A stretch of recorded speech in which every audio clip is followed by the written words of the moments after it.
Good morning, good morning, good morning. Welcome in to the Trapper Die Washington Commanders morning show. You know what time it is, bro. It's time to wake that ass up.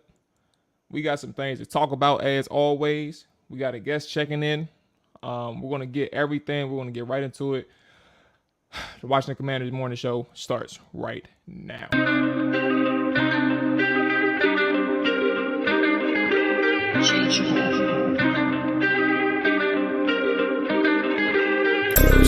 Chop it down,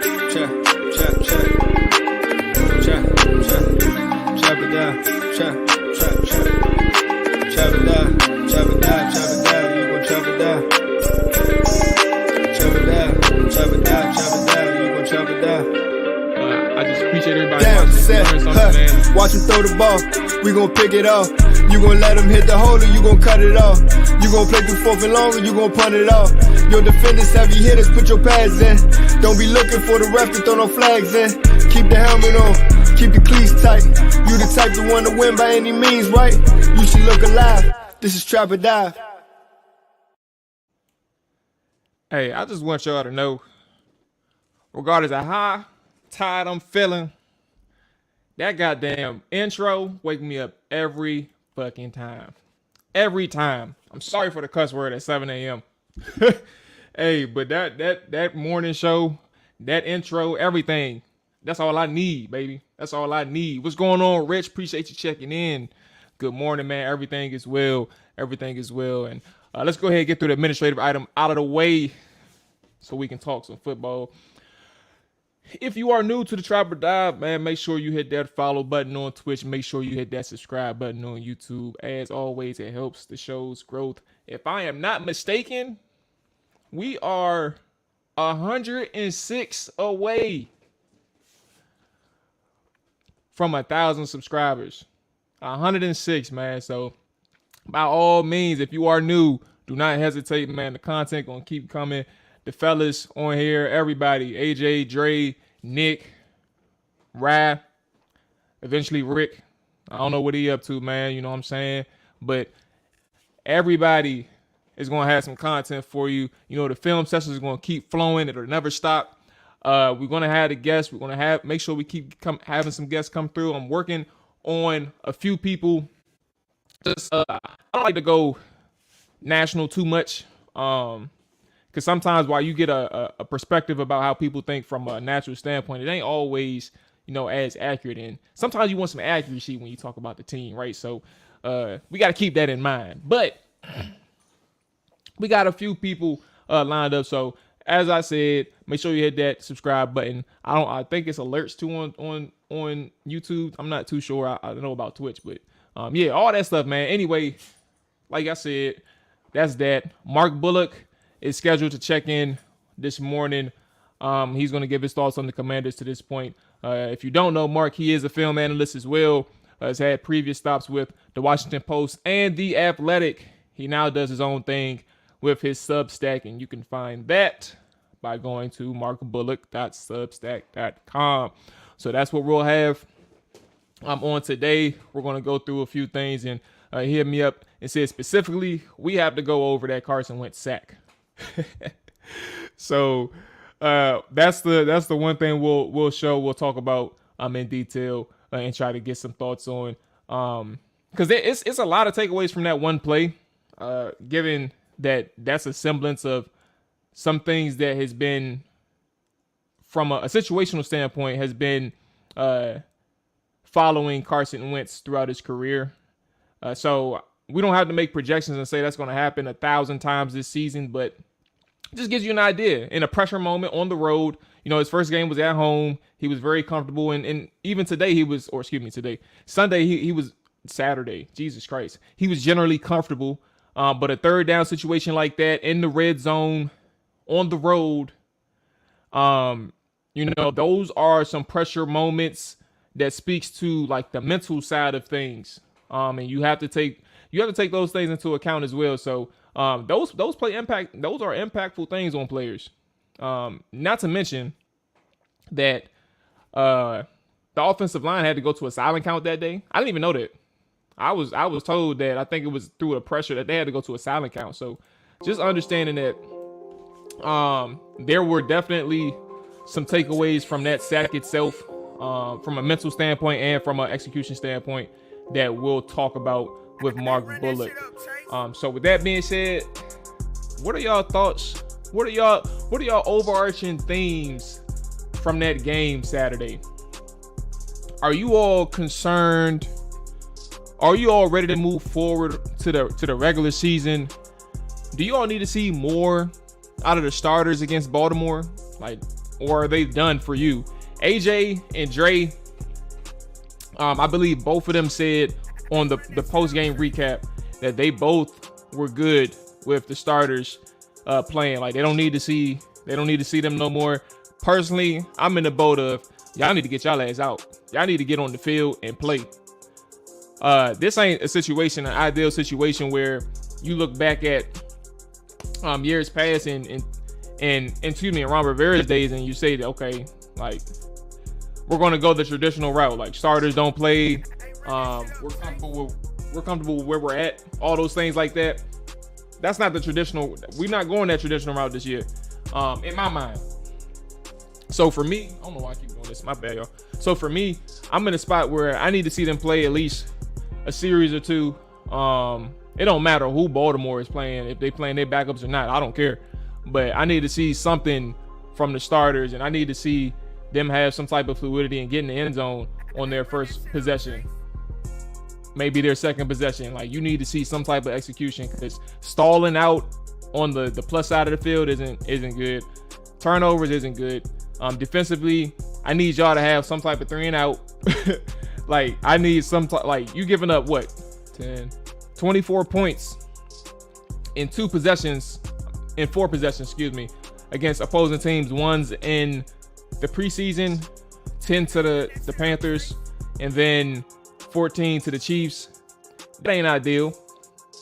So again, we're not talking about, the world is over or the season is over, but if you want to see some type of success, if you want to see something that can, where you're seeing some concepts that'll help you out in the long run, and you can work against these things, or maybe even just gain some added chemistry. Ultimately, you may think it does nothing for you, but at the end of the day, if you continue on with the inopportune possessions that kind of stalemates or thwarts something, that's problematic. Defensively, if you can't get off the field at all, and you go into the season with the same issues, or at least not fixing them to an extent, that's something that you need to worry about as well. So yeah, man, I just want to see a couple possessions out of the starters Saturday against the Baltimore Ravens. Rich said the biggest thing was defense. I'm concerned. I know it's preseason, but we had people dusting us. Seems like same excuses from Ron, just frustrated. Yeah, he doesn't.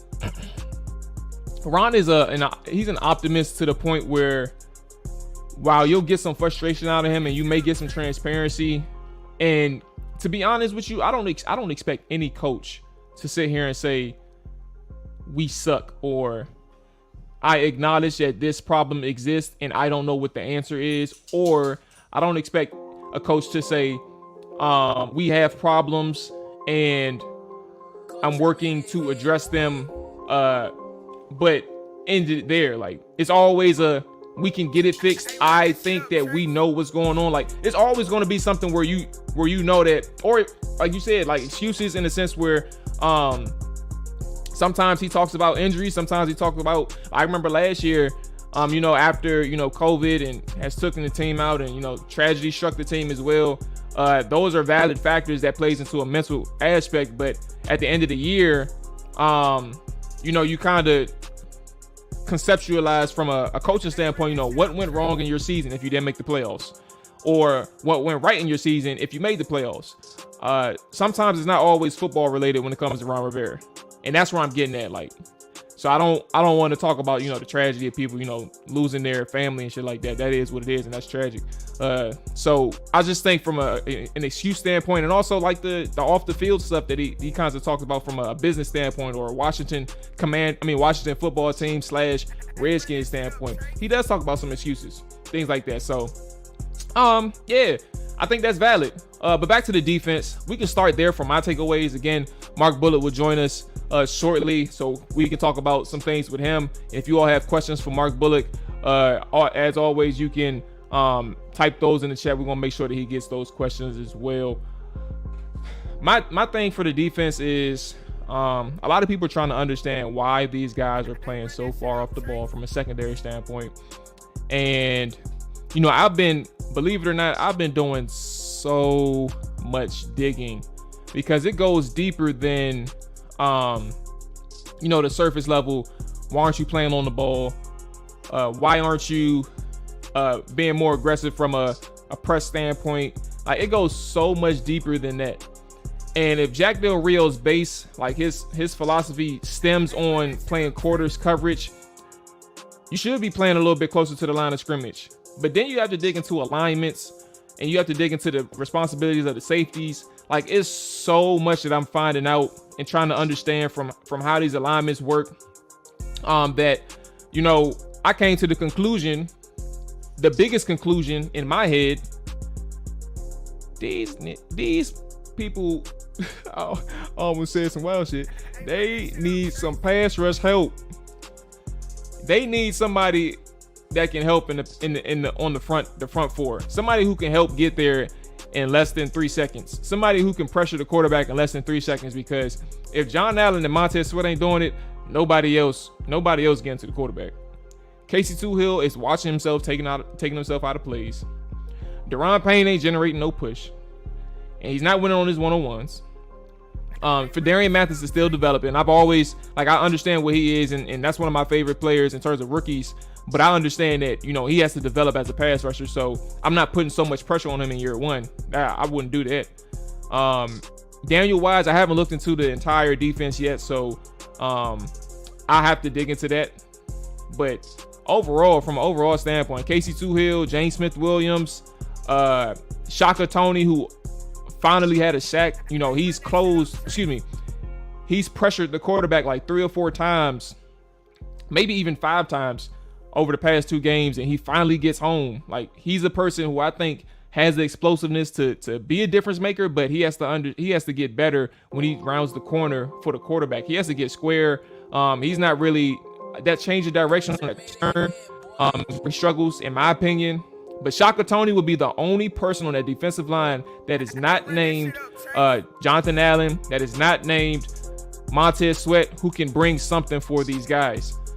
Yes, I like Daniel Wise coming out of that first game. Again, back to what I'm saying, I have not completely watched that defense from the Chiefs game. So if he had a good game, I'm looking forward to finding out.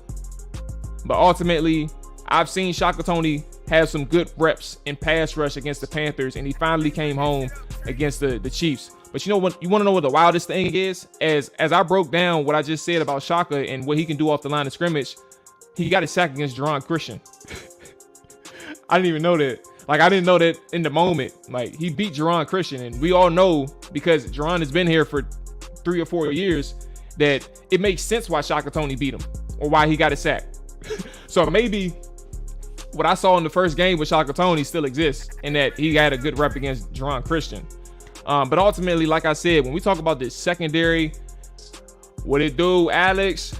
What it do, man? Hey, so I'm asking everybody who is just checking in, what are your takeaways from the Chiefs game?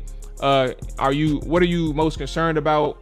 What are you happy for? Or what are you looking forward to? All these things, like your positives and negatives from the Chiefs game, and projecting that. What is your projections based on what you're seeing over these past 2 games? Mark Bullock is scheduled to check in shortly, and we're going to talk about the Commanders in detail from an analyst standpoint, film standpoint, all those things. So we're going to check in with Mark Bullock shortly. Alex, and I see you, man. Subscribe with the Prime on Twitch. I appreciate it, big dog. I appreciate it, big dog, man. Appreciate you showing some love, man. and the support, bruh. So yeah, happy Monday to you. Happy Monday to everybody. Hey, this is payday. This is pay week for me. So a fella feeling extra excited about the week. Oh man, but let's go back to this defensive line because we're talking about these coverages, right? And Cole Holcomb had a day, not in the best way. Cole Holcomb had a day, in my opinion. Travis Kelce gave him problems. Valdez Scantling gave him problems. And overall, I think that he was just struggling to identify some things with his eyes, man. And I don't even know where to begin. Like, again, Kelce is he's an elite player.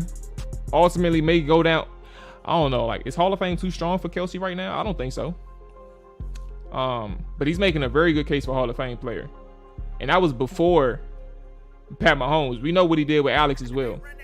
So, again, Kelce is a very good player. I'll just leave it at that. And I think the looks that he gave Cole Holcomb was something that he wasn't ready for. The speed that he got into his routes, the acceleration, being able to threaten Cole Holcomb constantly from the initial route and also the quarterback scramble drill. Cole Holcomb wasn't prepared for that. Like, he was getting open in several ways. It wasn't just through his route running. It was also through quarterback scramble drills and making Cole Holcomb defend after the route was ran. Like, it was crazy seeing things like that. And also just him being able to have to defend those slot receivers. I've always said that Jamin Davis was better than Cole Holcomb in coverage, but I think the good thing and the good takeaway from Cole is that you ain't gonna face no duo this year like you face Pat Mahomes and Travis Kelce. So that's the best takeaway that you can have from the performance that Cole Holcomb had against the starting unit for the Kansas City Chiefs, in my opinion. So again, back to the whole coverage thing, because I know we're going to spend this for a long time. Jack Del Rio, I don't see, like, there's a couple things. Like, he ran some blitzes. I think it was a cover 2 blitz that ultimately got Cam Curl beat over the middle. We can show that for a second. I think I have that. No, it's probably on my Twitter. Let me see. Yeah, it's on my Twitter. I don't have it on my computer. So let me share it and we can talk about it for a quick second. Let me find that thing. Give me 2 seconds, y'all. Okay. All right. I got it. I'm about to go ahead and share my screen so we can talk about this one. Share screen. Boom, there we go. Okay. So let me show it sharing. Boom, there we go. And take this thing off right quick. All right, so here's my thing. Like, this is so I was trying to figure out like the type of coverage this was. It looks like it's a cover 2 based on how these guys are playing. So I'm gonna play it and we're gonna run it back. This is also like a damn ball. This is a Pat Mahomes, like, it is what it is. Like, you can't beat things like that. But when we talk about the coverage, right?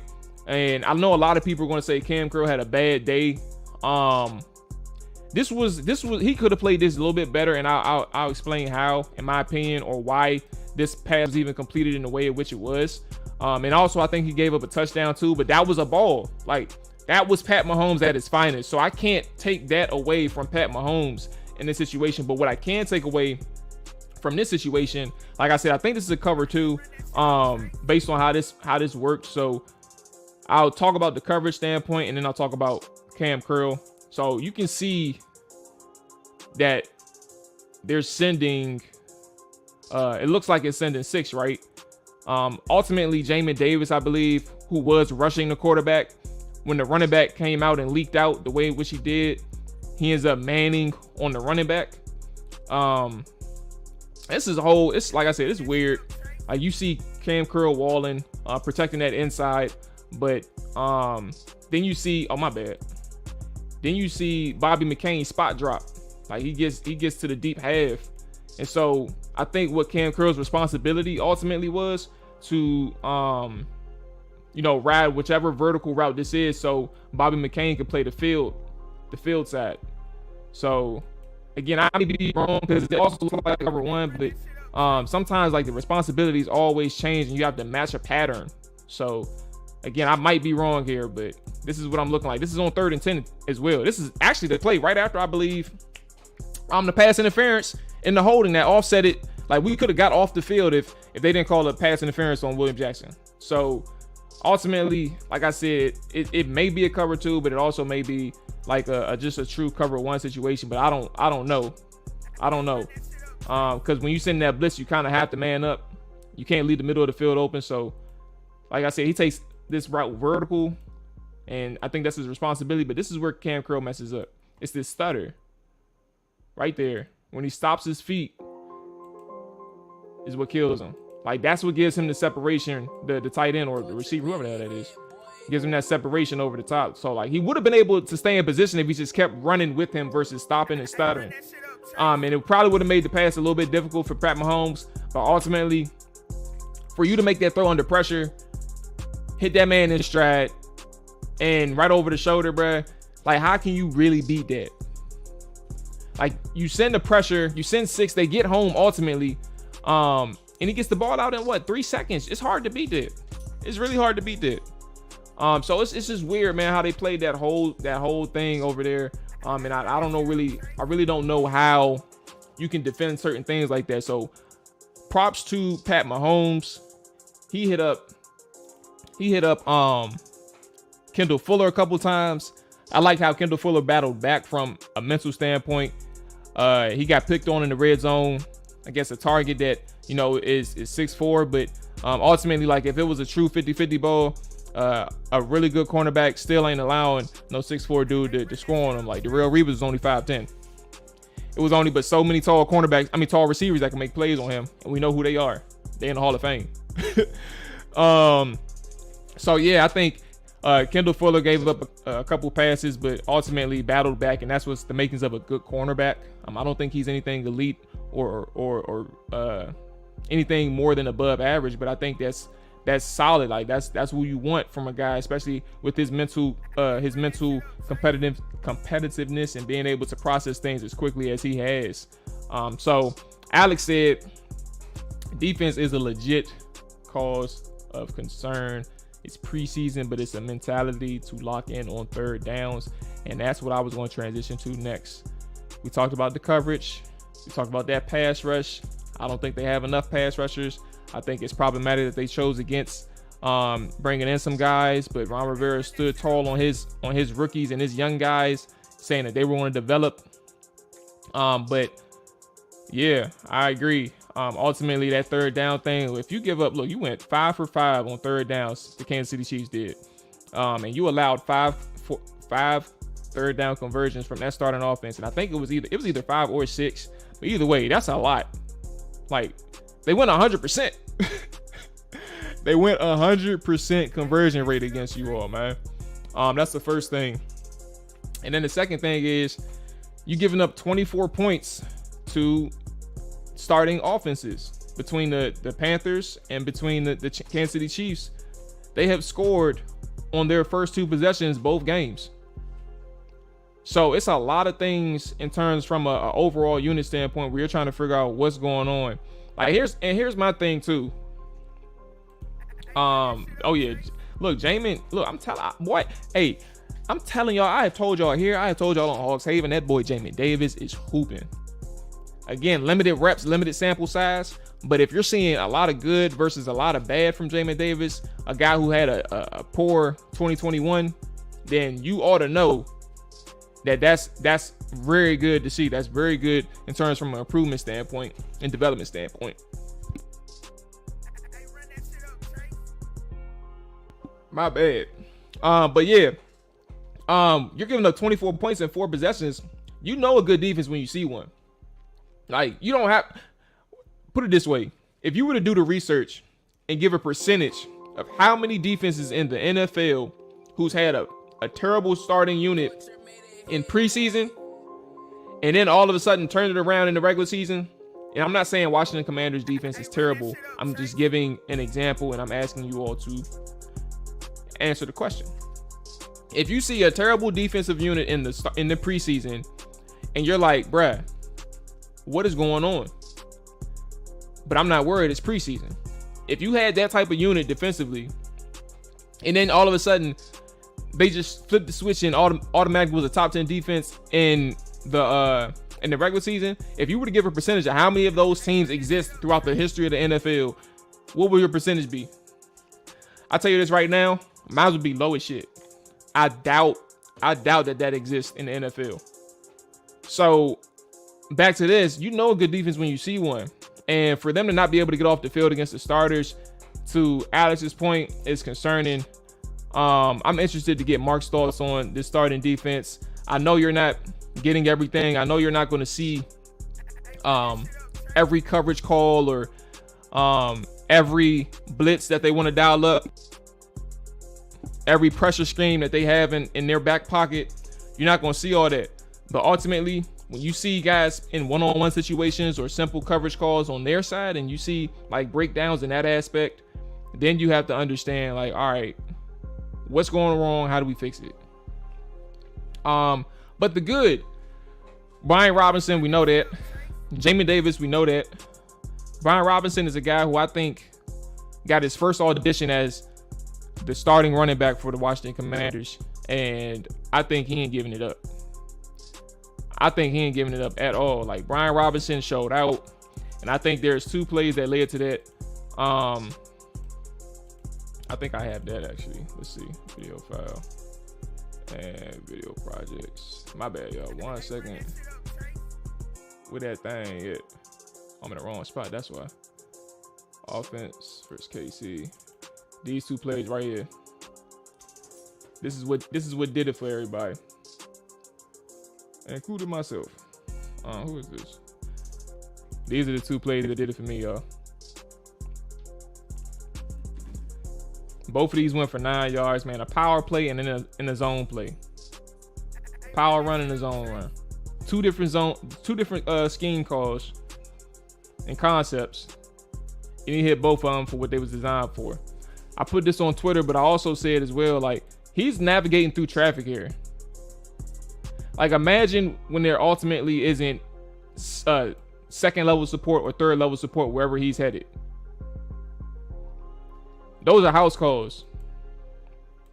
Those are house calls right here. Same thing here.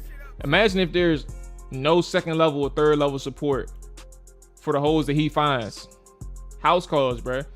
Like the instinctiveness that he has in the quick feet. I love the idea of having Brian Robinson as the primary running back, because if you give him, if you have 26 carries, I don't know why I said 26, but if you have 26 carries in a football game and he's getting 17 or 16 of them, your percentage of hit or finding that hole drastically increases.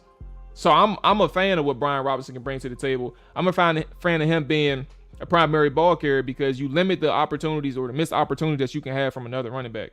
Now, Antonio Gibson, and what killed me with this starting unit offense isn't even Antonio Gibson's run. And I made sure to take a note of his actual carry, because this is not, I really don't think that this was his fault.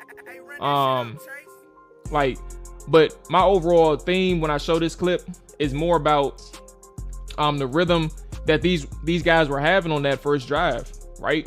That first drive, Washington was moving the ball. They looked very good on throughout the game. And let's see, what down was this? This was let me go back. My bad, y'all. 1 second. This was a 2nd and 5. Right after the first down 5-yard completion to Curtis Samuel. This was a 2nd and 5, and you run an outside zone. And you have a free man in the hole right there. Ultimately, you were working in between the tackles, and you want to run outside the tackles this time. So this wasn't AG's fault. And I know he was pissed. He was pissed after this one. Like, he was very frustrated. You saw him in the huddle. You saw him immediately after the play, shaking his head. Like, he was mad. So ultimately, I think the way this is looking, I can understand why Cosme took this linebacker that crossed. Like, you saw him take that linebacker. But ultimately, I think in theory, if he had a second chance at doing this, he would have trusted his man next to him to take on that linebacker. And 76 could have declined. Sam Cosme taking on 32 is what it looks like. So I can understand why, but ultimately it was a call. by Scott Turner. Now this was an execution issue, but it was a call by Scott Turner where it's like, if you didn't have to worry about what Antonio Gibson could do from a, where am I at? My bad, y'all. Oh, here we go. And make sure I'm straight. What in the world is going on with this thing? My bad. Hold on 1 second. Okay. If you didn't have to worry about what, yeah, what is going on? Hold on. A little protrude here. Anyway, if you weren't worried about feeding Antonio Gibson, my bad, y'all, then like you don't have to worry about doing the outside runs, the outside zone runs, and things like that. Like obviously we understand you don't want him in between the tackles, but you're moving the ball perfectly fine with Brian Robinson as your lead back. Why not give him the entire drive? You know that the starters are going to come back out there. Why are you giving him the entire drive? So I mean, why don't you give him the entire drive? And that's kind of where I'm at in terms of ball carrying and handoffs. I don't think that you had to do anything in terms of force feeding Antonio Gibson and making sure that he had an opportunity to carry with these guys. And ultimately, from a 2nd and 5 goes to 3rd and 6, you ultimately punt on the next play, trying to attack downfield with Curtis Samuel in a man situation, which is perfectly fine. But that's kind of where I'm at with that play call and that flow. I think Brian Robinson played well. Rich, I see you said O-line did pretty good considering it was the mostly 2nd and 3rd string. Now, to an extent, yes, because Rouillet did play, and as well as Sam Cosmi, he played as well. But yes, 2nd and 3rd string mostly. I agree. These guys played pretty well, as it should be noted. Let me go ahead and exit out of this. Here we go. Let's go ahead back to, where is he at? Alex said, definitely worth noting in regards to Jack's tenure here. He was not coach's first choice at D coordinator. That was Steve Wilkes. I didn't know that, or maybe I forgot. I didn't know that was the case. That was Steve Wilkes. Where's Steve Wilkes now? It's an interesting question. Where is Steve Wilkes? Let's see. Steve Wilkes is Wilkes. He is defensive passing game coordinator. Oh, he's back with Carolina. Okay, fair enough. God bless him. Okay, so Steve Wilkes was his first choice. Interesting. But I mean, for him to go with Jack Del Rio was as the outside guy, that's interesting from an overall standpoint, because I mean, Jack is known for very good defenses, but I also think that for him to stick with Jack as long as he has, I mean, clearly he trusts him, and his resume, precedes itself. So I think that's kind of, it's worth noting, because like, especially when we drafted Chase Young and Jack Del Rio, like we always talked about, what Jack can do with the guys like Khalil Mack and Julius Peppers and transition the defense, and we harped on that when he got here. Like a lot of people harped on how he can transform a defense, especially in the 2nd year. And that was a stat that a lot of people love to talk about, and rightfully so. But yeah, he is a new guy in Ron's bases, and I stay to this point too. When we talk about that pass rush and these guys in the front 7 at least, specifically, I think that it's important to note, like, I don't think Ron Rivera is the guy who fired Sam Mills, or got Sam Mills fired, if you're following what I'm saying. Like, of course he was the one who said, hey, you got to go, but I don't think it was him who was upset with Sam Mills, and I stand by that. I know Dre and AJ, I think they thought that it was actually Ron versus Sam. I don't think it was Ron versus Sam. I think it was either Sam versus the players or Sam versus the coordinator. And ultimately that leads to a guy in Rivera having to do what he does to a guy that he loved being around. Clearly they was around together for over 10 years.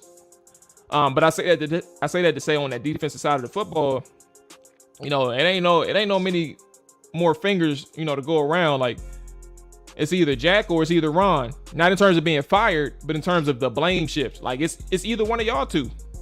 There ain't nobody else you can blame, unless you want to put Chris Harris out there and say, hey, you next. We're gonna point the finger at you next if you don't get your shit together.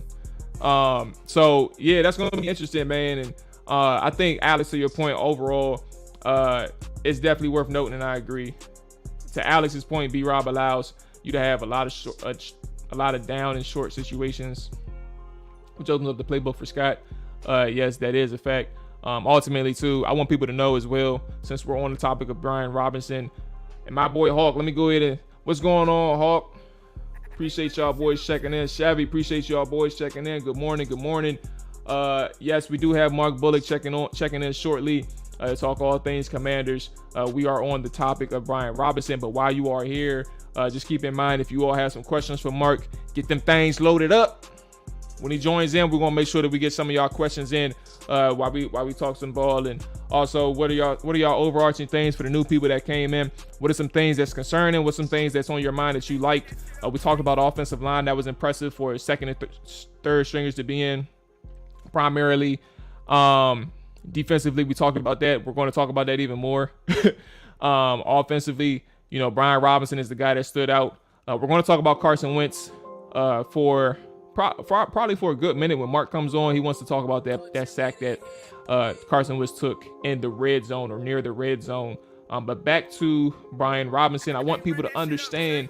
I completely agree with this. I want people to know, like, when people talk about this playmaking thing from Antonio Gibson, understand that exists, right? Playmaking potential exists, and that shouldn't be taken away from Brian Robinson.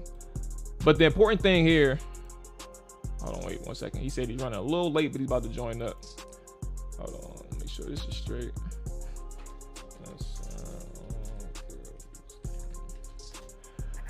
Okay. So, people talk about playmakers. I understand that you don't have to have a 4.3 40 to be an explosive back. I don't think Brian Robinson is very elusive from like a lateral standpoint. He does make people miss. I think that he can make the first person miss from time to time, but he more generally runs through people, runs through tackles. He has really good contact balance, can stay on his feet and things like that. But ultimately, when he sees a hole, don't think that he's going to just pop it for 20 and get tackled. Like, it's not like he's going to get chased. It's very rare if he hits a hole and he's gone that he's going to get chased down. Like, that's not who he is. He's not like a 4.9 running back. Like, even 4.6 40s have taken things to the house from a running back standpoint. LeGarrette Blount, dog, I always go back to him. He can take something from 70. Like, he's done it. Marshawn Lynch is taking stuff from 50 and 60. He's done it. And I don't think he's a 4.3 or 4.4 guy. Correct me if I'm wrong, but I don't think he's 4.3 or 4.4. So I say all that to say, like, understand that when he sees a hole, he can take it to the distance too. He's a running back. Like, it is what it is. You take things to the house. That's your profession. That's your instincts. So understand that part, man. So, yeah, I think that Brian Robinson, while I agree 100% with Alex, short downs, short situations, things like that, and it opens up the playbook for Scott, he could pop things from distance. Just because you ain't seen it yet, don't mean it ain't happening. Because think about Antonio Gibson. What have you seen from Antonio from an explosive standpoint where he's taking things to the house from distance as a running back? Not a screen guy. He's taking that 70-yarder from Buffalo. That was a screen. And where did they have to do the screen? Out in space. They had to take that out in space. He ain't hitting nothing from a running standpoint over 50 yards. His longest carry from the Commander standpoint was 40. And I think that 40-yarder came against the Cowboys when they had like the worst defense in the NFL. So again, it's not about speed when it comes to these guys from a running back standpoint. It's about vision and how you can attack the defense from that standpoint, from an instinctual standpoint, and just knowing how to play the position. So yeah, that's kind of where I'm at with Brian Robinson and his playmaking potential. But yeah, like I said, man, Mark Bullock is scheduled to join us. Like I said, if you don't know Mark, he is a film analyst. And he has the previous stops from the Washington Post and the Athletic. He now does his own thing with his Substack. You can go find that by going to markbullock.substack.com. And without further ado, let me go ahead and turn the music down right quick. We done with the music for a second. Let me go ahead and add the two-person screen in right quick. And let me go ahead and add in the good man, Mark Bullock. Boom. There we go. Mark, appreciate you checking in, boss man. How are you doing? I'm good, thanks. How are you? I'm all right, man. I can't complain too much. We all just over here wrapping up about the things that we saw from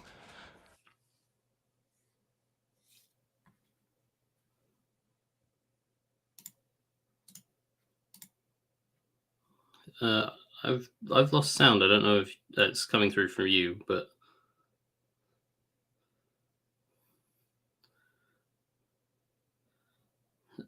I can't hear you at all. I don't know if that's the show or if that's just on my end. Okay, No, fellas, I let's got you do now. it. I got you Okay. now. Yeah. Okay, cool. All right, so I was saying, we were just talking about projections and concerns from the defensive side of the standpoint, but overall, with you, we'll get into it from a list standpoint. Ladies and gentlemen, if you all are in here, you have questions for Mark, go ahead and shoot them through the chat. We'll make sure that Mark gets them. We could talk about these questions and things like that. But I will go ahead and get started, Mark, with an overall game standpoint before we expand to offense and defense for the season. What were your overall thoughts on the Commanders' performance against the Chiefs? You can take that whichever way you want to go, offense, defense, both, whichever. The floor is yours. Yeah, I think obviously there was a lot of room for improvement, and a lot of it's preseason, so we have to take it with a pinch of salt, and they don't really game plan, and they're playing the Chiefs, and Patrick Mahomes is pretty good, and the other team's allowed to be good, and that kind of thing. So there was certainly a lot to work on, and some disappointing things, but I do think there were some promising things to focus on, and guys like Brian Robinson standing out, and I think Sam Howell did some nice things and has some things to work on. I think there were some decent things from the receiver group. Armani Rogers at tight end looks promising, kind of almost as out of a necessity, but he still looks promising. I haven't dug too deep on the defensive side of the ball yet. I've been focusing on the offense film yesterday and this morning, so I haven't dug too deep in on that. But I do think there were one or two encouraging things to see from the defense as well. Although obviously that was a little bit more discouraging overall, from at least from the starting perspective of the on third downs continued to be an issue, and they gave up basically 2 touchdown drives to Patrick Mahomes and didn't really get a stop. So yeah, I think overall there was still plenty to work on, and fortunately it is still preseason and there is time to work on that, and hopefully they will sort a few issues out and be ready come week 1. Now, before we follow up with the offensive side of the football, do you think that these guys need to play week 3, the starters? Do they need to play against Baltimore? Or is it something where it's like, what good is it going to do them? Yeah, I mean, assuming that everyone's doing the normal thing of not playing any starters in week 3, I don't know what they gain from playing their starters against Baltimore's backups. Because if they do well, then they're playing backups. And so what are they exactly gaining from that? And if they do badly, then that's kind of a code red. Are we firing our defensive coordinator before we start the season kind of thing? So, I don't think they necessarily gain anything from playing their starters against backups, unless they have certain guys like the tight end room with the amount of injuries they have there. Like Armani Rogers wouldn't be a starting tight end normally, but if he's healthy, he might be the starting tight end week 1 just because everyone else isn't healthy. So, other than those guys that need the reps, I would say I probably wouldn't bother playing them. So there was a lot of chatter about Antonio Gibson's new duties in practice and what that could mean for the starting running back spot over the past week. Who can be that primary back for Washington? And for me, Brian Robinson essentially auditioned against the Kansas City Chiefs. How did he do in your opinion? And is this the primary back moving forward? I mean, it seems that way. He had all the carries, and Gibson kind of reverted to McKissick's role with McKissick not playing. So it seems like Robinson was being given an opportunity, and I certainly don't think he did anything bad with that opportunity. I think he did pretty well. And like the stats don't exactly blow you away. I think it was 29 yards or 39 yards on 8 carries or something like that. Something just like over 4. Yeah. Or maybe 3.9, whatever. Yeah, but you have to take into account that 3 of those plays, he had 8 carries, and 3 of those carries were on 2nd and 1, where they were trying to just get 1 yard to convert. So, and he converted on each one of those. So he picked up what he needed to on those. So if you take out that his yards per play average kind of jumped up to something like 5.6 yards per carry if you take out those short yardage situations. So, I think he impressed. I think he did everything he could have done to kind of say, I deserve this job.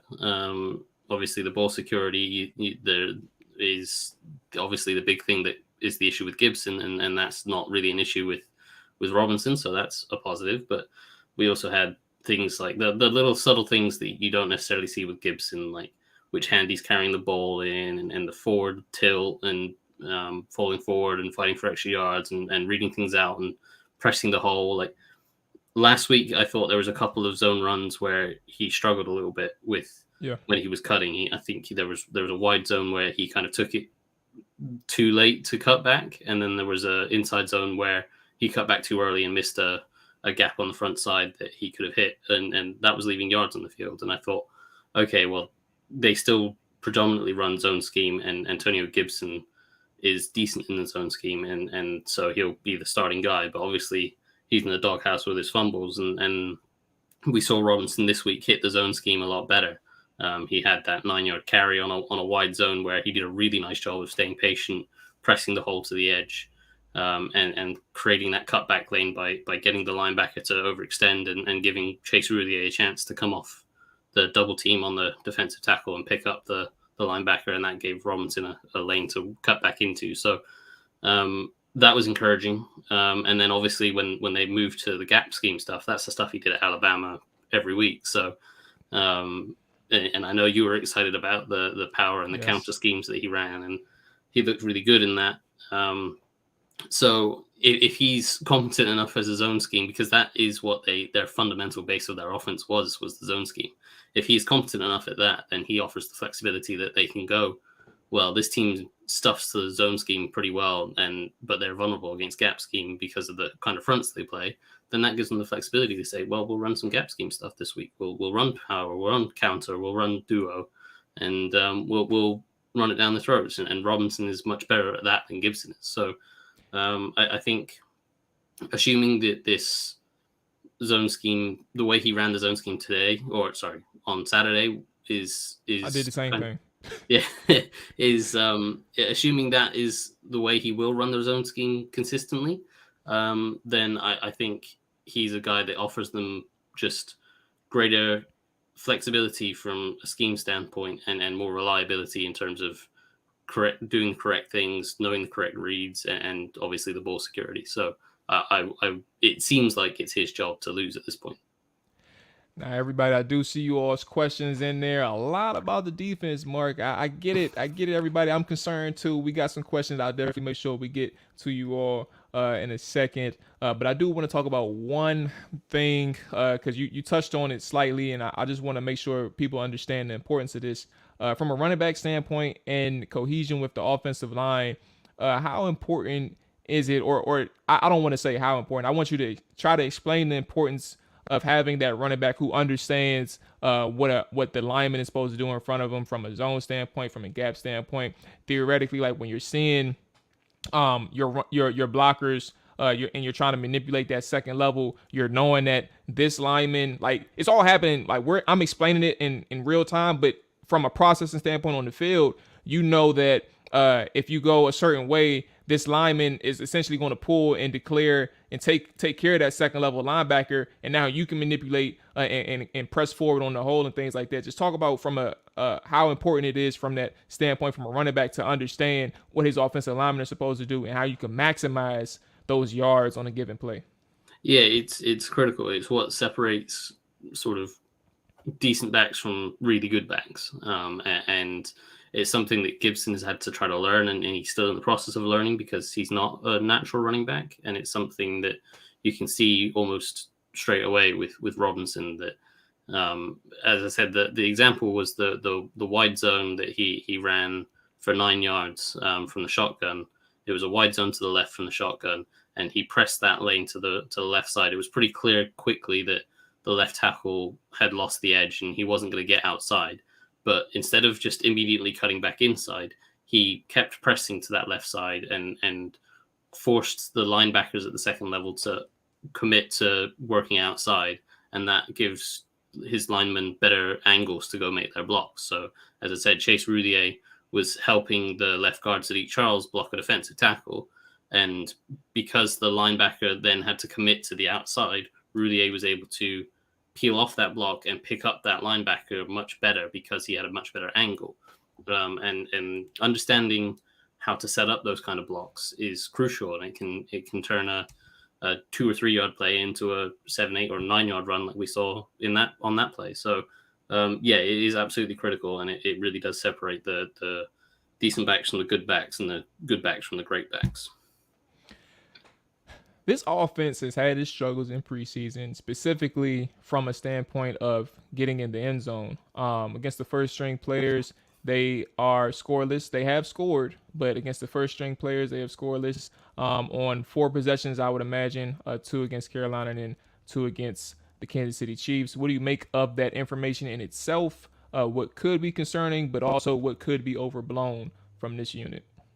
Yeah, I'm not too concerned about that because it's only a couple reps, and like we saw this team plenty of times last year start off slow and still come back in the second quarter and then in the second half, and they started to understand, like, hey, this is what they're playing, we'll adjust to that, and they catch up and end up scoring and winning games. So it's not the end of the world. Obviously, you'd love them to be clicking and driving down the field easily and completing every pass, but that's not always going to happen. And you've got a new quarterback in a new system, and I think the things you have to focus on is like what Carson Wentz, his process is.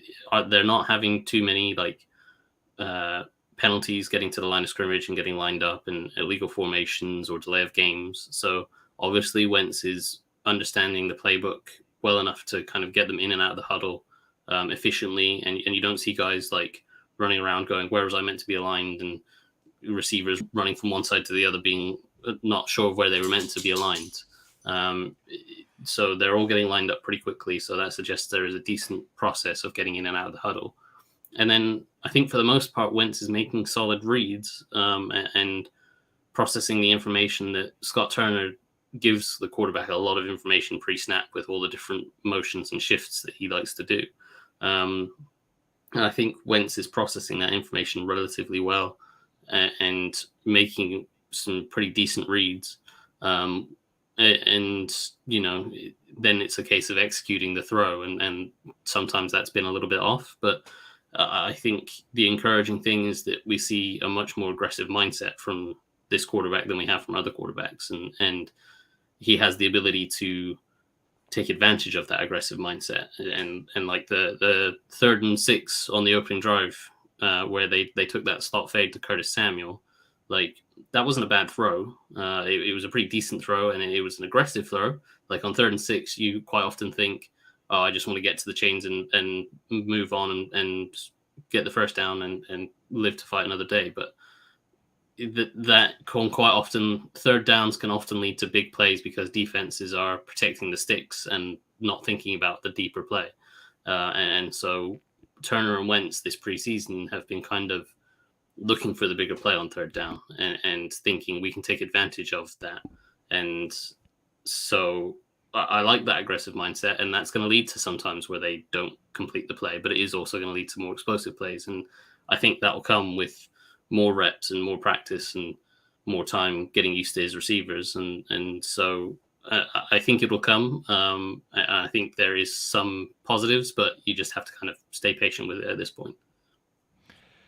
Yeah, you brought up a good point in terms of like their 3rd down calls and the decisions that they made on 3rd down post snap. And let's talk about the receivers right quick, just from what you're seeing, because you do have the film.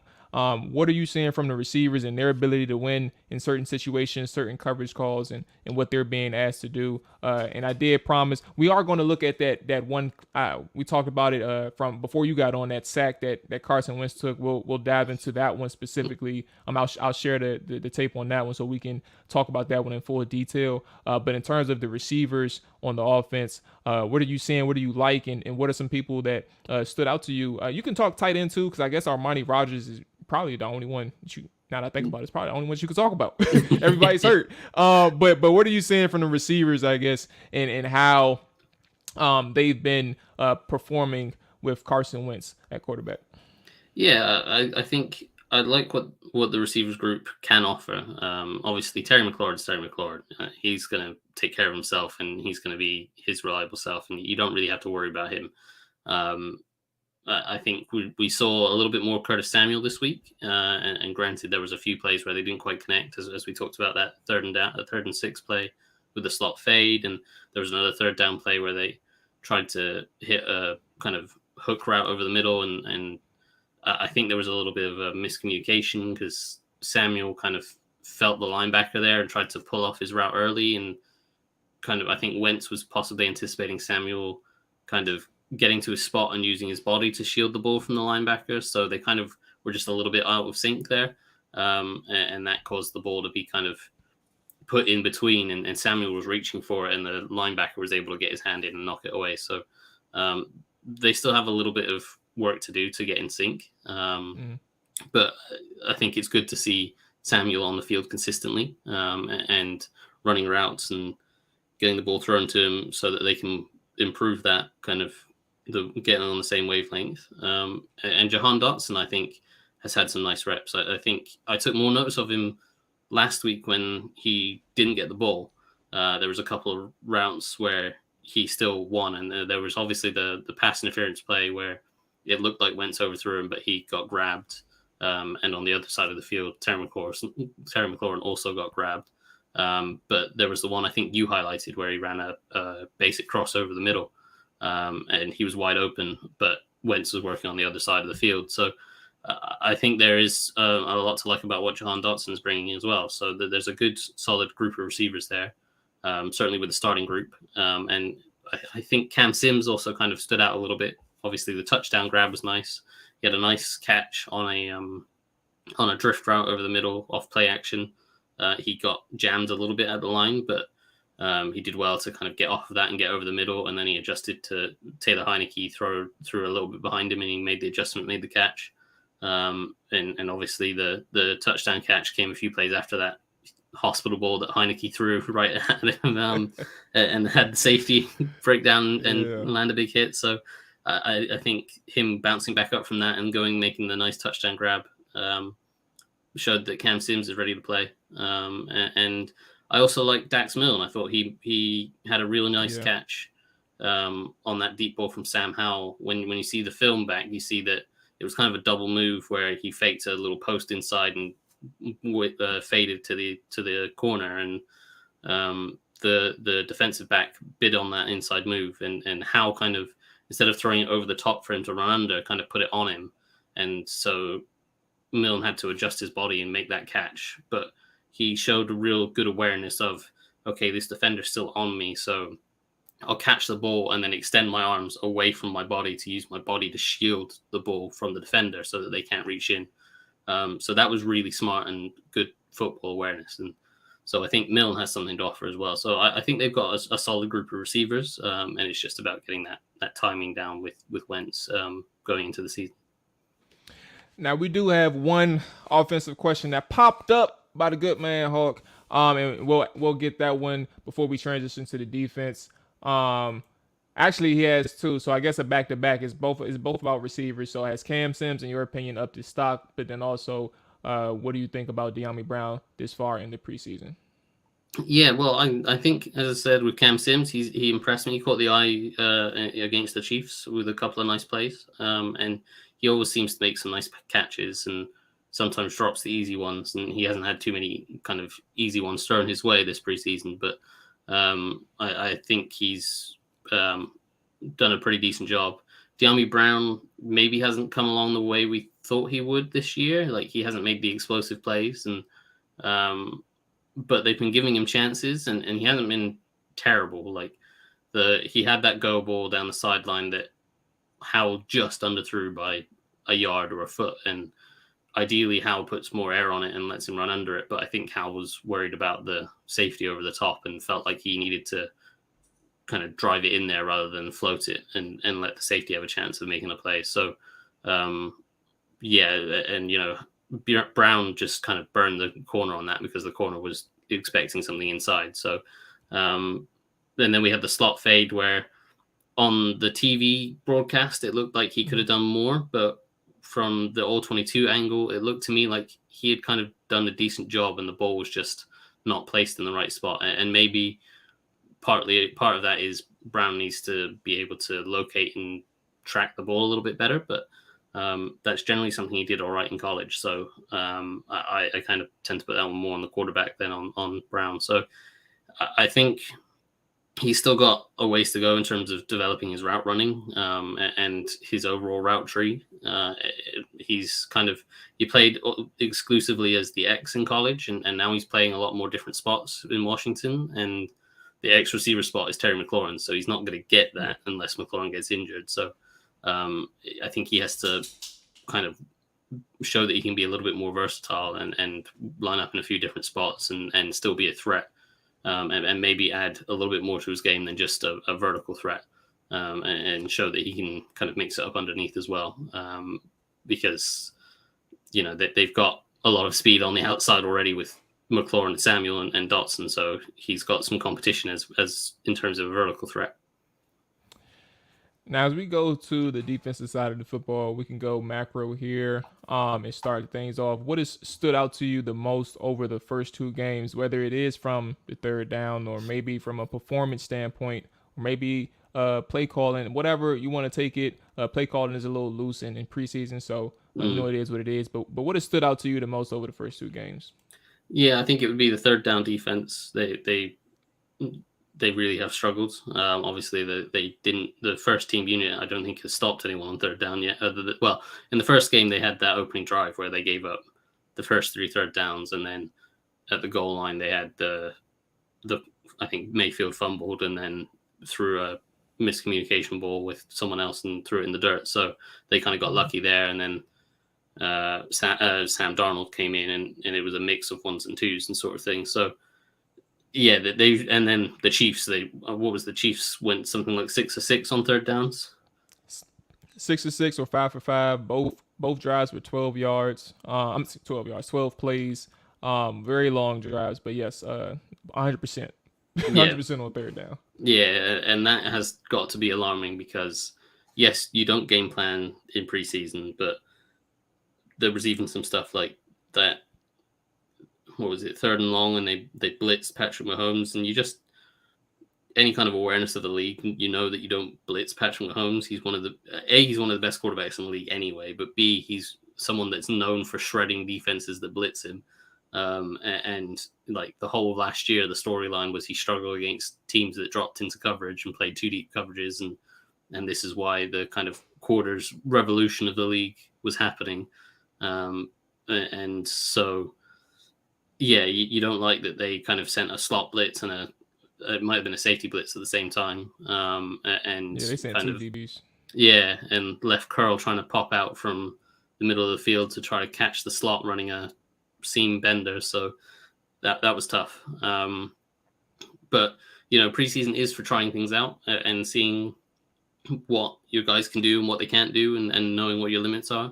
So it's not the end of the world, but given how much of an issue third down defense was last year, you would expect that to have been the kind of main point of emphasis on defense this whole offseason.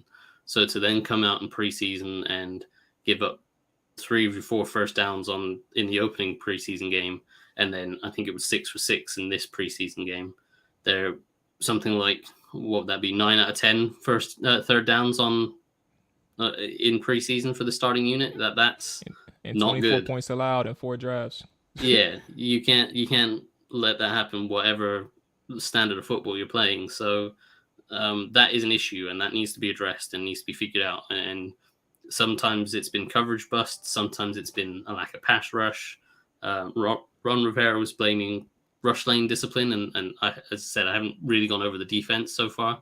So you might be able to tell us more about that, but I would say it's probably a combination of all of those things, and Del Rio really needs to sort that out because you can't go into the season with another terrible third down defense after last year.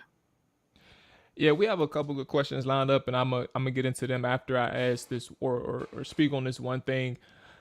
My thing is, when we talk about the secondary, we all understand how important it is to have a good coverage, and I mean that's obviously like it goes without saying. But I think to your point in the emphasis on this defense bouncing back, but also this offseason being very important for Rivera. He's emphasized that publicly, but also just understanding where the strengths are and how things can kind of revert back to 2020, like in a good way. Guys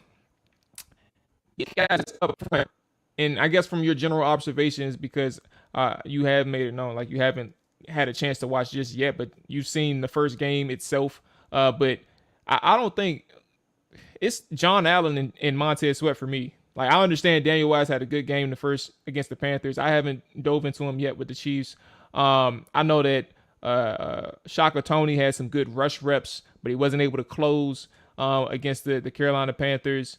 And those are, for me, those are really who stood out from that first game. But ultimately, these guys are still, from a starting standpoint, from the starter standpoint, there's a lot of times where you're seeing not too much pressure from anybody not named John Allen, Montez Sweat. And if we're talking about from a starting unit and having these depth guys, these young guys that Ron Rivera has stood tall on throughout the course of this offseason and training camp, we need to see some type of production from a pass rush standpoint. We need somebody who's outside of these two that I named. And maybe you disagree, because I do like what Daniel Wise brought against Carolina, and maybe it could be a much further. He can help out from a way that I'm not anticipating. But I just think that you have to see something from these younger guys, because this is who Ron Rivera is ultimately banking on. These are the guys that he's banking on. And if we ain't seeing pressure from the front end, that back end is going to get in trouble again. Yeah, no, I'm with you. I did. I mean, I wrote about Daniel Wise last week, and I thought he stood out with a couple of nice rushes, but he was mainly playing against the twos, so it wasn't like he was beating all pro caliber guards. That's not to put what he did down. He played well, but I don't think they'll be looking at Daniel Wise as their third pass rushing threat. At least they shouldn't be. You would hope that Deron Payne and whoever's playing the other defensive end spot, James Smith-Williams seems to be the first guy, and maybe Casey Toohill or Shaka Toney can step up and get some pressure off the other side, and maybe they bring some different blitz packages. But I'm with you. It is mainly Jonathan Allen and Montez Sweat at this point, and hopefully at some point Chase Young will rejoin that unit and be able to rejoin those three and balance it out a little bit more. I'd like to see a little bit more from Deron Payne as well, but I think this is kind of what happens as a result of, you lost Matt Ioannidis, you lost Tim Settle, who both could push the pocket from the interior. Obviously Chase Young is injured, but they didn't really go out and find an established vet to kind of, since Ryan Kerrigan left, they haven't really found that established vet that they could trust as part of a defensive end rotation. And so, they feel, it feels like they lack depth. And that's not to say that they don't have good players. They just I don't feel like they have the quality rotation that they have once had on that defensive line, where you could rely on Matt Ioannidis to rotate in for either Deron Payne or Jonathan Allen and still generate pressure. And you could rely on Ryan Kerrigan to rotate in for either Montez Sweat or Chase Young, and he'd still generate pressure.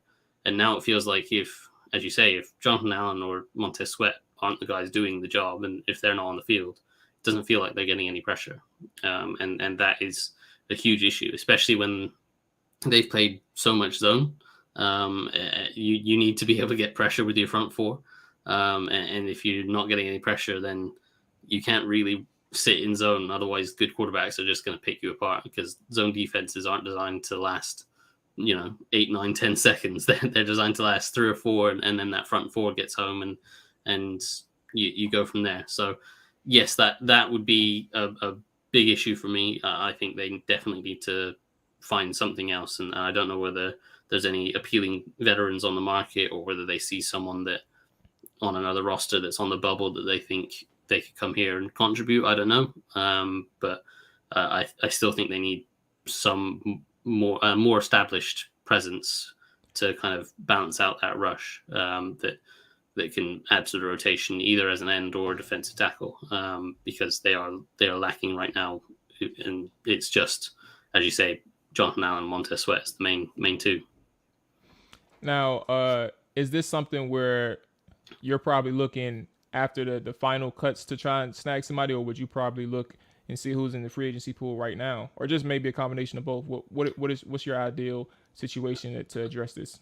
I think you do both. I don't know who's out there right now in terms of free agency, but you certainly could look right now and see if there's a kind of established vet that you think they can contribute. And like at this point of the year, you're looking for a guy that is either very, very high upside and that you can just put in situations where it's a pass rush situation and they're going to rush and they're going to win because they have raw athleticism, or you're looking for an established vet that can come in and play, and you know he's not going to take any time to learn the system. He's going to be able to fit in right away, be part of the rotation, and be productive. Not necessarily a 10 sack a season guy, just someone that can come in and generate some pressure off the edge and be consistent with it, because that's what they really need to balance out the rushes. They need probably a third, or ideally a fourth, obviously, but a third threat that can balance out the rush, so that, you know, if you have Montez Sweat against the left tackle and Jonathan Allen against the left guard, you've got nothing from the right side. So something coming from the other side just to balance out that rush and collapse that pocket a little bit more. And it could be, as I say, an established vet, or if there's someone that they like and there's roster cuts coming in the next week or so, then sure, whoever it is, but they need something, I think. A reminder to everybody that is in here, if you are new to the Trapper Dive, whether you're watching on Twitch or YouTube, make sure you hit that like button and subscribe button, and make sure you hit that follow button. It helps the show's growth. It's truly appreciated. We are talking with Mark Bullock, and you can find Mark Bullock on Twitter at Mark Bullock NFL, and you can also make sure that you follow him on his Substack by going to markbullock.substack.com. We see the question right here from Hawk. Hawk asked us for some names that you saw on each level of the defense that stood out to you, whichever way you want to take it, good or bad, but from each level, front line, linebackers, and obviously the secondary. Who are some names to you that stood out? Well, so on the defensive line, the obvious ones are Allen and John Allen and Montez Sweat, but I'll also throw in Daniel Wise. As I mentioned last week, he stood out. And the one or two plays that I saw from the defense so far, there was a gap scheme. I think it was a power scheme run from the Chiefs that Daniel Wise completely blew up and made the tackles. So it's interesting to see him, because he's listed at 6'3", 283, I think, which is more of a 3-4 defensive end size than a 4-3 tackle. And so he's kind of a tweener, but he's, you know, they kicked him inside and he's shown some promise and showed some nice pass rushing moves where he understood the technique of what the blocker was trying to do and the technique that would be required to beat that block. So he seems to be quite a technical player, and technical players, they can consistently generate some pressure because they understand the right techniques to win. So I quite like what I've seen from Daniel Wise so far, and I'm eager to see what he did this week more in depth.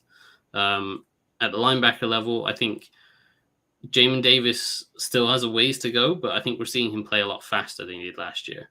And that is encouraging, because at the start of last year, certainly this time last year, he was basically just paralyzed in the middle of the field, like trying to interpret what he was seeing and not reacting. 2 miles an hour. Exactly. So seeing him, you know, the ball snap and him fly into a gap, even if he's not necessarily getting to the right spot or attacking the correct shoulder of a pulling guard or what have you, he's playing a lot faster, and that is more important than necessarily like standing there waiting to make sure he's getting the right assignment. So I think that's encouraging. And as I say, he still has a ways to go, but that's encouraging. And the secondary, certainly against the Chiefs, Kendall Fuller stood out as excellent to me. And it was weird. They targeted him a fair bit. They certainly threw that side into his side of the field a lot, but he stood up to that challenge, and we saw just how good of a defender he is in various situations. We saw him playing as a deep zone defender and coming up and making a play on a kind of I think it was a sail concept where a guy is kind of in between the deep zone and the underneath zone, and Fuller read it well and came up and made the play. And then we saw that that Dino concept with the safety getting pulled out by the slot receiver, and it was a corner post that Fuller was left to defend with outside leverage, and he stayed on top of it, read it perfectly, and then made the play on the ball to break up the pass. So I think he was excellent, despite giving up the touchdown early. I think he was really good. And last week, more than this week, Bobby McCain really impressed me at safety. He only played a couple of series, but you saw much better communication from the whole secondary, and you saw him understanding that, like, there was a play action concept where they had a receiver running deep and then a deep over from the other side. It's a very basic play action concept. Every team runs it.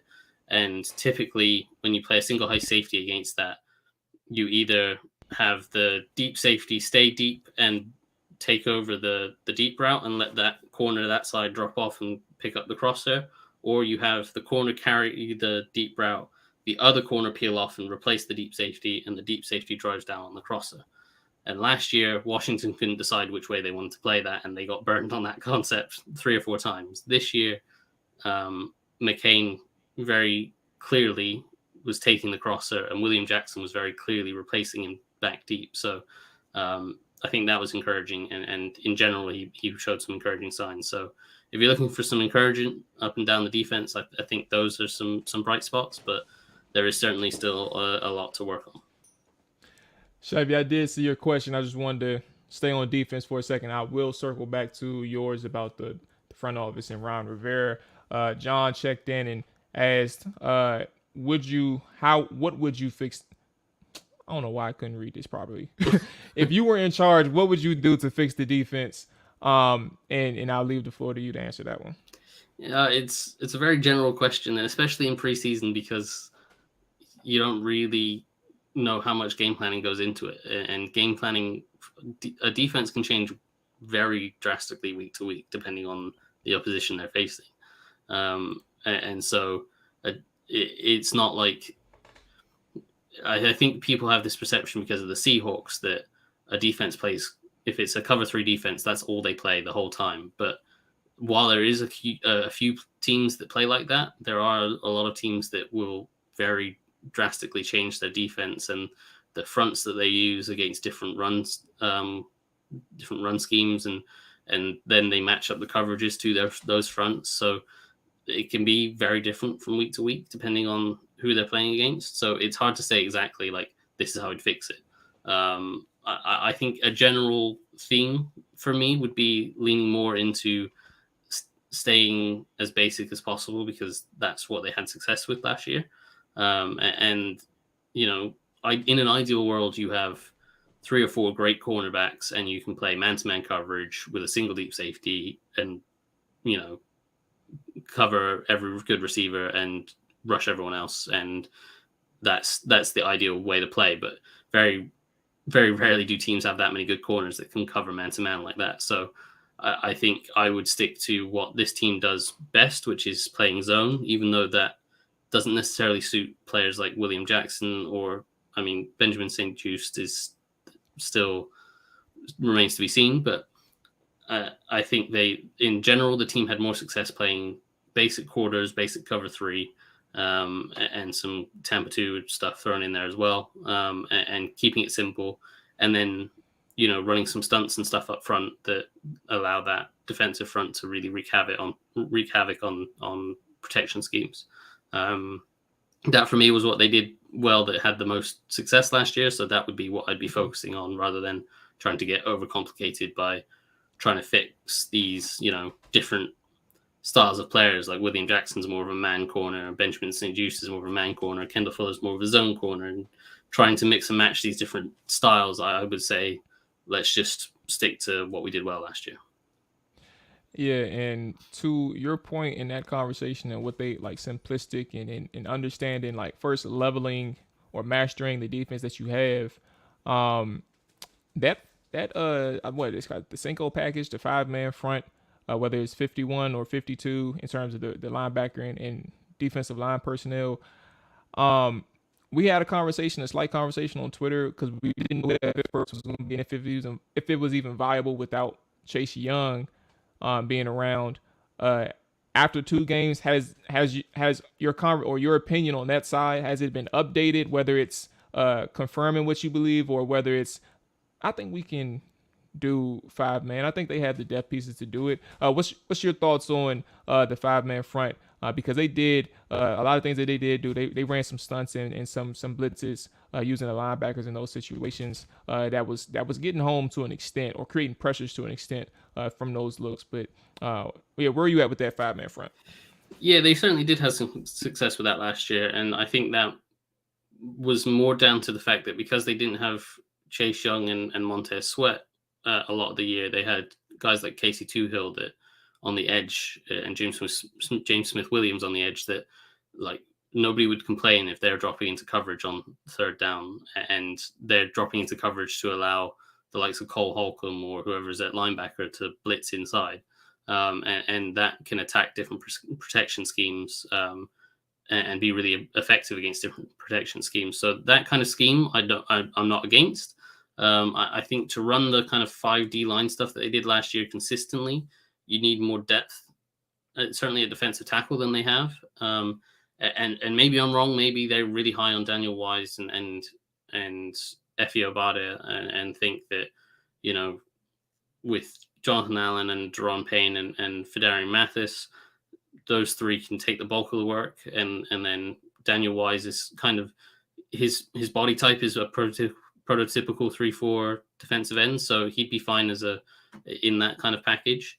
And you know, maybe Obada or James Smith Williams can kick inside into that package and stuff. But to me, it feels like there's too many of those tweener guys that Obada, Daniel Wise, James Smith Williams, William Bradley King, those guys are all those tweener guys that can kick inside in certain situations, but they don't have those established bodies like they had last year, where they had Matt Ioannidis and Tim Settle that they could rely on. And then, you know, then you have those tweener guys to kick in on top of that.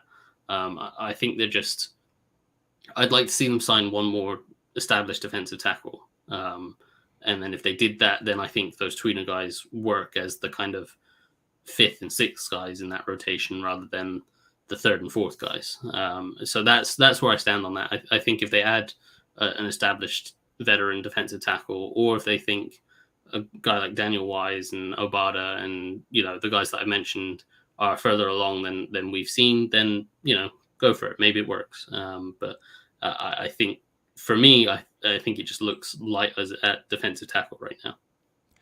Hey, look, like we talked about that pass rush. If they decide to stand on their guys, look, that's the bed they lie in. They just better hope it's right. So we'll see. But so I got a couple more questions for you, Mark. As always, you know I appreciate you coming through and chopping it up with me.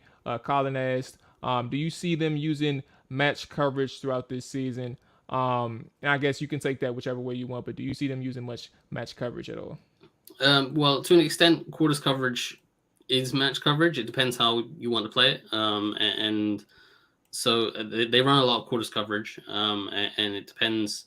Sometimes you play it pure spot dropping quarters, but more often than not, you're adjusting to formations, whether it's 3x1, 2x2, or even a 4x1. Some teams like to go to now, and you're trying to play basically one up over whatever they have on the other side. So if they have 3 on one side, you have 4 defenders, and then you're matching to, you know, the first in breaking route, first out breaking route, and the deep routes kind of thing. So there is, to an extent, some match coverage in that, but in terms of real pure pattern matching coverages, that they tried to do some of that at the start of last year, and it did not work for them. And so I would hope that they won't do that again this year. As I kind of already said, I hope that they stick to more basic zone coverages and what they did really well last year. And I think that's probably what they're going to do, hopefully. Marcus checked in and asked about Jamin and Cole, but we spoke on Jamin in terms of some of the names on the second level in particular. But what are your thoughts on Cole Holcomb? I guess heading into the season, and then from at least from a brief standpoint of what you've seen in his exposure in preseason, what are some of your thoughts on Cole Holcomb as he heads into the season as the team's Mike linebacker? Yeah, I mean, I quite like Cole Holcomb. I think from watching him back about a month ago now, last season, he surprised me with just how good in coverage he was. And sometimes he got beat on like a few wheel routes and what have you, but he generally did a pretty good job matching up in coverage. And even on the times that he got beat, I think against the Cowboys, he got beat on a wheel route down the sideline, and he still managed to get back. It might have been the Eagles. He still managed to get back and get his hand in and break up the pass. So I think that was encouraging. And obviously they had that kind of thing at the end of the year where Rivera was saying, he's better outside and we need a pure Mike linebacker. And we played David Mayo because he's a pure Mike, and Holcomb improved. And then a month later, at the end of the year, they were like, actually, we can't find a good Mike linebacker. So Cole Holcomb's a really good Mike linebacker. I think they're just saving face there. But I don't think Cole Holcomb's a bad option. I think he showed up relatively well last year. And for the most part, he was running the defense anyway last year. Like, he was the guy calling plays when they had that 5 defensive lineman package where he was the only linebacker on the field. So he was the only guy that was there to run the defense. So, I think he's got some potential there. That's not to say like he couldn't play outside as well. Like if hypothetical situation, Roquan Smith was available and they went and got him, and I'm not necessarily suggesting that's what they should do. I think that there's a lot to that kind of a deal, but if that was a move they made, then they could quite easily put Roquan Smith as the Mike, and Cole Holcomb could quite easily play outside and adjust back to that spot. But I think Holcomb will do fine as the Mike linebacker, especially if they try to keep things a bit simpler and stay with basic zone coverages. Then there's only so many checks he can have to do, depending on the motion and the formations and the motions and shifts and stuff. I think he should be fine after last year with a year of experience under his belt. I think he'll be all right. And last thing, Chevy did ask about hot seats, and I guess to be more specific to, because I know front office is hard to really say anything about anything like that, but hot seats, do they currently exist for any of the individuals on the coaching staff, or is this something where they're not there just yet? But regardless of that answer, who is somebody who you can say heading into this year 3, this pivotal year 3 that Ron Rivera described it as such? Who is that person where you're saying, all right, we need to see more out of you in this unit, and things like that? What's your thoughts on a hot seat? Yeah, so I think when talking about hot seats, you have to bring into consideration that the ownership situation is what it is, and Dan Snyder's not necessarily in a position to be firing guys left, right, and center because of the state of the organization that he's put it in. So that, and they're trying to have this cultural reset, and Rivera is kind of at the heart of it. So it's hard to say he would be on the hot seat because of that. I think in a lot of other buildings, if Rivera was the head coach and he spent the whole offseason building up that year 3 is the year that you're meant to take the jump, and that's what we did in Carolina, and that's what we're going to do here, and we went and got our quarterback, and we're ready now. We have the pieces around him. We're going to take the jump and be competitive and make the playoffs. And if you were to fall short of that, I think in most buildings that would be enough to see him fired, or at least have a strong conversation about that. But because of the ownership situation and the cultural situation with this team, I think Rivera will probably be safe. I would think Jack Del Rio will be feeling a very hot seat, especially if they continue with what they've been doing in preseason in terms of third down defense. Personally, I probably would have got rid of Del Rio in the offseason, but okay. I think Rivera is known for being very loyal to his staff, which made the Sam Mills move even more intriguing. But that's another story. But I think Rivera is the thing I heard from people at Carolina was Rivera is very, very loyal to his staff, and almost stays with them a year too long instead of firing them when they probably should be gone. And I think in Rivera's first year when he had cancer and was going through treatment and stuff, I think he really valued that Jack Del Rio was a head coach formerly and was able to kind of step up and run the team when he was having treatment. So I think that bought Del Rio a long leash with Rivera, and probably longer than it should be. But in terms of how the defense is played, with the amount of talent that this team has, for them to have been as bad as they were on third down and just in general last year is kind of unacceptable. So I would have moved on from Del Rio myself last year. But I think if they have a poor start, if they start this season like they started last year, I don't know how Del Rio survives the whole season if they carry on like that. Mark, as always, I appreciate you coming through and answering questions this time from the chat as well. I did see that you had an article that actually published during our conversation. So I want to give the floor to you, let people know what you got going on, where they can find you, where they can read your work, all those good things, man. The floor is yours.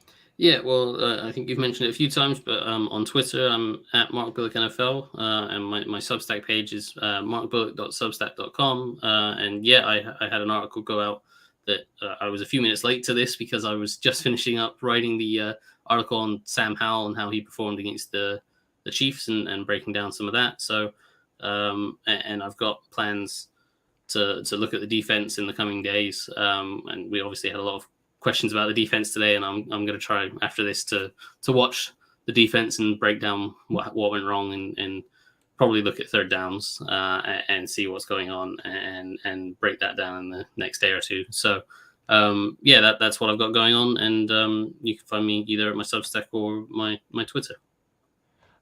I failed you, man. It's one last thing. It's the play that you wanted to break down, and we could get up out of here because I got to dip myself too. So let's go ahead and talk about this thing right quick. And let me go ahead and remove everything so we can share. Boom, share that. Get rid of that, and get rid of the banner. And here we go. So I'm gonna play it for everybody, and then we can have you walk through it. And talk about what you saw and what happened with Carson Wentz and the offense here. So obviously the situation was a 3rd and 10 after one no gain run on 2nd down, and then a false start on 3rd and 5 that ends up leading to a 3rd and 10. And here we go with the play itself. I'll let it run.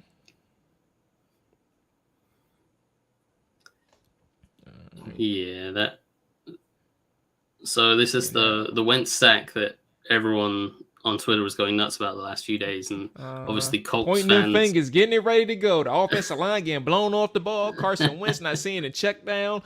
All these other things that he had going on his side. Let's go ahead and start it from the top, and then we can go through it. Just let me know when you want me to go ahead and click through. Yeah, so I think before the ball is even snaps, obviously they're in an empty set here, and what I think happens at the start of this is that Wentz feels that there might be pressure coming off the left side of the line. So the line slides that way.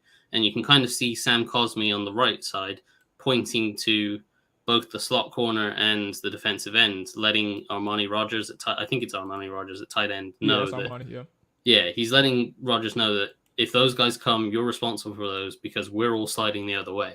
And so Rogers is also pointing it out and being like, okay, this is my guy, and confirming. So that's one thing. Now they're running a sail concept that right side, and Rogers would normally be the check down, the guy in the flat on that sail concept. But because he's having to stay in, that means there's no check down option to that side of the field. So once we start the play, the other thing is, if you see it there, you see the outside receiver to that sail concept is, I think it might be Johan Dotson. Yep. He's running Curtis on the right side. Yeah, he's running the deep post as part of a sail concept, and Curtis Samuel's running the sail route. So Johan Dotson, when you're running a deep post on a sail concept, you have to have an outside release. You need to get that corner to open up outside and either confirm that he is the flat defender or make him turn and run with you so it clears out that area for the sail concept. Now, because he gets jammed inside, that muddies up this read right now. You can see here that slot corner, the outside corner is now in a position where he's both running with Dotson, but also able to see that sail route breaking outside. So that muddies this read. Wentz thinks he's getting that sail route, but that corner peels off and takes that sail route because Johan Dotson took an inside release rather than an outside release. So Wentz, when he steps up feeling that pressure, he thinks, well, I'm going to hit this sail route once I step up. But once he gets there, obviously that sail route is not there. And as we talked about, Armani Rogers isn't in the flat as his check down option. So he has nowhere to go with the ball. And then he makes a terrible decision to run back across the line and get sacked. In an ideal world, what I think happens is Johan Dotson obviously takes an outside release and the corner confirms that they're in a cover 2 look rather than at this point, it kind of looks somewhat like it could be man because the way that corner is running with Dotson. Then Wentz can go, okay, we're running cover 2 and running sail into cover 2 is very difficult, especially when we don't have an option in the flat to stress the flat defender. The flat defender can then just sink back and take away the sail and you've got nothing. So then you hope that Wentz is able to process that and hit the backside dig to Terry McLaurin. And there's a small window if you take it back at the top of the drop before he scrambles. There's a little small window there where you've got the hook defender facing Samuel and Dotson, and you've got the flat defender facing Gibson underneath. And there's a little window in between them where Terry McLaurin's going to run around. He's going to bend around that defender, and the other inside defender's got his back turned to him.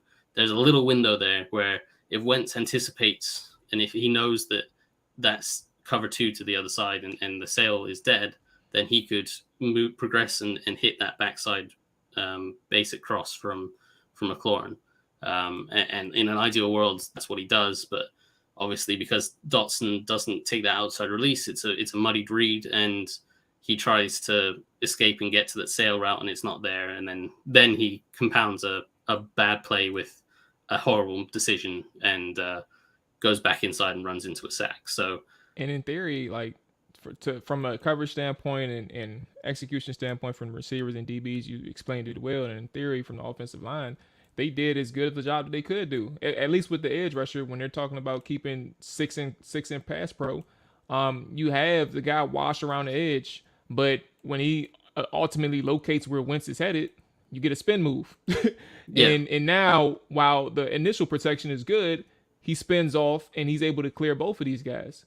And again, that's not on Carson Wentz per se, because again, you explained it well from a secondary and receiver standpoint, why you think that he's going to head that way and why you think he's going to target that receiver. But ultimately, when you don't see it, either throw it away at this point or continue to get out the pocket and try to, if you want to extend it, go ahead. But ultimately, like, you're headed that way. So now you put that stress on the offensive lineman to try and do something they could have held if they wanted to. Sam Cosmi damn near did, and they didn't call it. But then you get sacked that way, and ultimately a poor play from the receivers leads into it's compounded. It's compounded by another poor decision from a poor decision from the quarterback, and it's two bad things that happen on the offensive side that leads to them getting kicked out of field goal range. So I'll leave the last words for you if you had anything else to add on this play per se. No, I think the main point there is that there is a lot going on in terms of what can happen on a sack like that, and it was a tough call. The defense had a decent call for the coverage, a coverage call for the route concept to that side of the field. The sail into cover 2 is tough, and especially when they think the blitz is coming and the tight end has to stay in and he can't get to the flat to stress the flat defender. That flat defender can get back and take away that sail very easily. So in future, you hope that Johan Dotson knows to take that outside release, and that would force that corner to confirm that he's a flat defender in cover 2. And then Wentz can know, okay, well, this is cover 2, sail into cover 2 doesn't work, I move to the backside. Or in that situation, obviously, as you said, Wentz, once he had stepped up and out of the pocket, it's no longer on the offensive line because they can't, there's no way of the offensive line knowing where Wentz is. They have to assume that he is in the pocket where he's meant to be. So once he takes off scrambling, he has to commit to that. And there was potentially a chance for him to run to the edge. And obviously he didn't think he could outrun the defenders that were free, but in that case, throw it away. You can't then compound a bad play with a terrible decision by working back inside and running into the sack like he did. There we go, ladies and gentlemen. Hi, I do see you on Twitter. I mean on Twitch, excuse me. I wish we could have got to your question, but we will definitely circle back to that throughout the regular season, throughout the rest of the week, because Monday, Wednesday, and Friday we are here 7 a.m. on the Chopper Dive Washington Commanders Morning Show. Mark, I truly appreciate you sticking in. Look, no complaints on our side, no complaints on your side. I should have asked you how much time you had, but I definitely appreciate you sticking in for an hour and chopping up with everybody, man. So I'll let you get back to your day. Luckily, it's noon, 1 o'clock, something around that time for you. Yeah, it's just about to be. Yeah, it's 20 minutes to 2 now. Yep. See, there we go. But yeah, man, be safe, man. Enjoy the rest of your day. Definitely looking forward to talking to you down the line, talking some more football X's and O's and things like that. Anytime, man. Anytime. Yes, sir. Be safe, big dog. All right, boom. And with that being said, ladies and gentlemen, we're going to get up out of here for today. That was Mark Bullock, formerly of Washington Post, The Athletic, and currently has his Substack. So make sure you go ahead and check that out. You can follow him on Twitter as well at Mark Bullock NFL. So yeah, appreciate everybody checking in. I got to get to work, but I will be back tomorrow with the Chopper Dive podcast, and then obviously Wednesday morning with the Chopper Dive Morning Show, Washington Commanders Morning Show. So y'all be safe, enjoy y'all day, enjoy y'all night. Whenever you're watching, peace.